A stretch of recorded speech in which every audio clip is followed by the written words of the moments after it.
How's it going, everybody? I just wanted to send you a quick message to encourage you and to remind you what we're trying to accomplish over these 3 months together in Anchor Discipleship 101. Remember, ultimately, we're trying to not only learn what it means to be a disciple, but to start walking down this discipleship pathway and creating a well-trodden path, the well-worn road, where you are pursuing, seeking after, drawing near to Jesus day after day. If you remember, our definition of disciple that we've put forth is that a disciple is a surrendered, reliant follower of Jesus who is learning, imitating, and making disciples of him. Have you seen yourself growing in this already? I hope you have.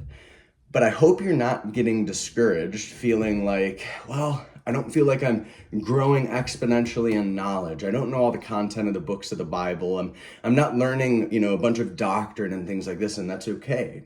Just a reminder, that's not the purpose of the 3 months of the class that we're in.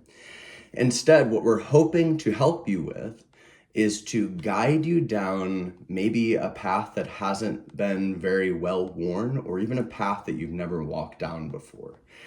This path of pursuing Jesus, of seeking him, of drawing near to him, of a intimate relationship that you're developing and cultivating day after day.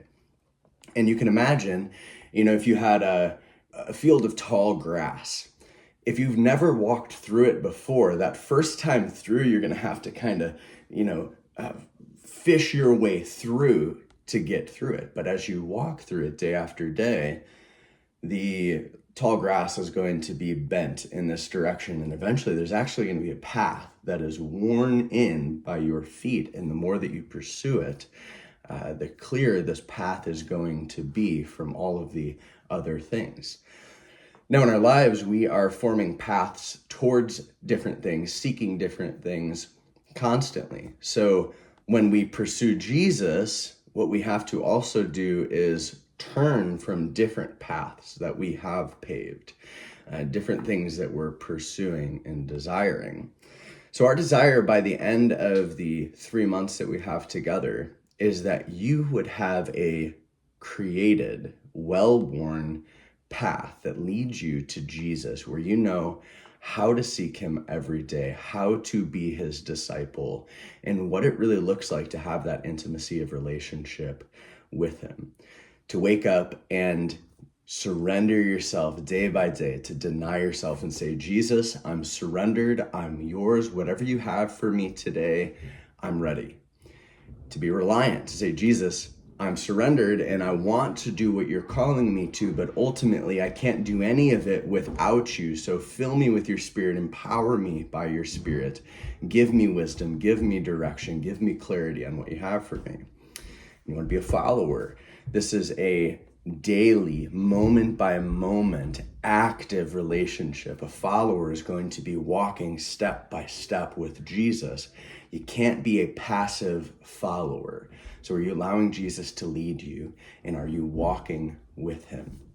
And then learning. Are you learning from Jesus? Are you learning what he teaches, what he desires, what he instructs, what he says is true?